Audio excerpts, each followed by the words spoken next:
Olá, amados, graça e paz. É uma satisfação, um prazer indizível estar aqui com vocês, mais uma vez para compartilhar a respeito da palavra de Deus. Vocês já viram aquele ditado, aquela famosa frase que muitas pessoas usam, que Jesus só quer o coração? Isso mesmo, muitas pessoas dizem que Jesus ele só quer o coração. Como se Jesus ele fosse uma espécie de açougueiro. Jesus ele não quer só o nosso coração. Na verdade, ele quer todo o nosso ser, todo o nosso corpo. E hoje eu estarei falando no aspecto da indumentária, estaremos falando na questão do vestuário, um tema um tanto controverso. E há aqueles que indicam que essa é uma questão polêmica, para mim eu não considero assim, eu não vejo assim. Eu recebi aqui uma pergunta como resultado do último vídeo que foi gravado e estou aproveitando aqui o espaço novamente para estar respondendo essa pergunta que foi feita nos comentários.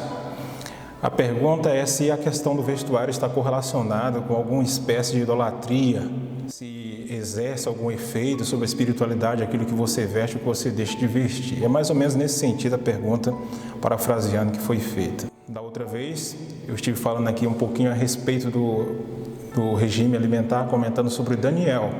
E hoje eu quero falar a respeito do vestuário. Se isso realmente tem ou não tem alguma importância. Vamos ler juntos a passagem, 1 de Pedro, capítulo 3, versículo 3. 3 e 3, que diz assim.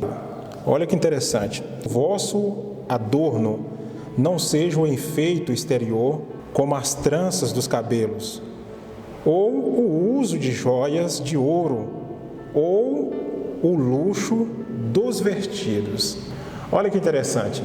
Eu já vi essa passagem em vários estudos bíblicos. Já vi essa passagem em várias outras bíblias, inclusive em algumas bíblias por aí de comentários. Mas eu quero usar uma explicação aqui do texto que a profetisa escreveu.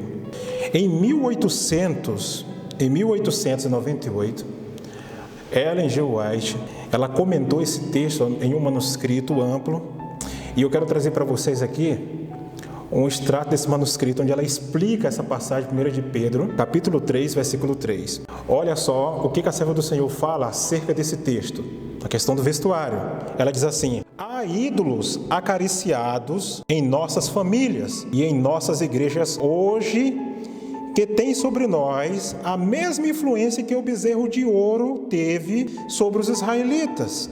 Examinarão os crentes a si mesmos, farão os pastores a sua obra como fiéis sentinelas de Deus, verão que ídolos estão acariciando. Será que todos os que estão em condição medíocre irão considerar que devem ser um povo distinto e separado do mundo em seu modo de vestir e em seu modo de falar, em seu comportamento? Verão a sua idolatria tanto nos assuntos simples quanto complexos e que isso está separando de Deus?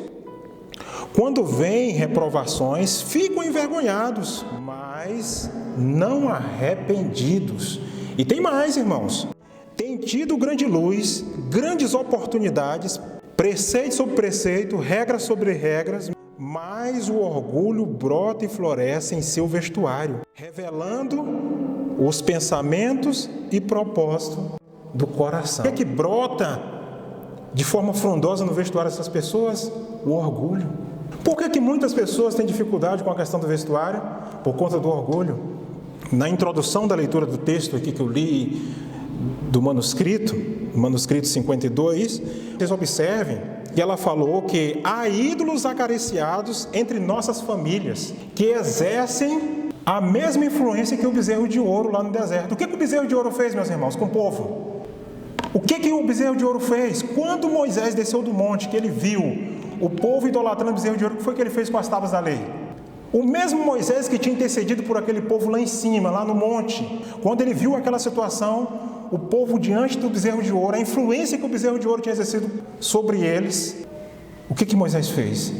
Ele quebrou as tábuas da lei. Moisés ficou indignado.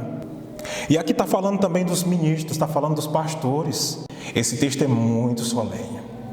Esse texto é muito pesado. Sinceramente, amados, eu acho muito bonito o título de obreiro, o título de missionário fulano de tal, o título de pastor, de ministro, presidente de união, presidente de associação, presidente da conferência geral. O título de pastor é muito bonito. Vamos frisar mais um pouco? Farão os pastores a sua obra como fiéis sentinelas de Deus? Que obra é essa, irmãos? Que obra é essa? De corrigir essa influência terrível. Verão que ídolos estão acariciando?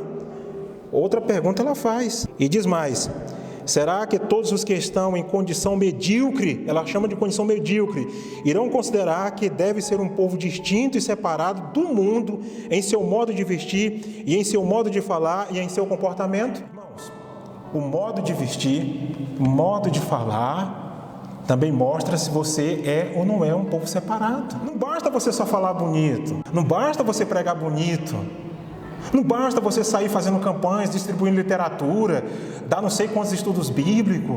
O seu vestuário também mostra se você está unido ou se você está separado de Deus. É isso que o texto diz. Verão a idolatria tanto nos assuntos simples quanto nos complexos, e que isso está separando de Deus. O que a questão do vestuário faz, irmãos? O que a questão do vestuário faz? Dentro do contexto geral que nós lemos aqui, o vestuário inadequado, o vestuário errado, separa de Deus. E o que separa de Deus é o que, irmãos? É pecado, que diz assim: quando vem reprovações, ficam envergonhados, mas não arrependidos. Tem tido grande luz, grandes oportunidades, precisam preceitos, regras sobre regras, mas o orgulho brota e floresce em seu vestuário, revelando os pensamentos e propósitos do coração. A pessoa diz que está arrependido, mas as suas ações mostram que não.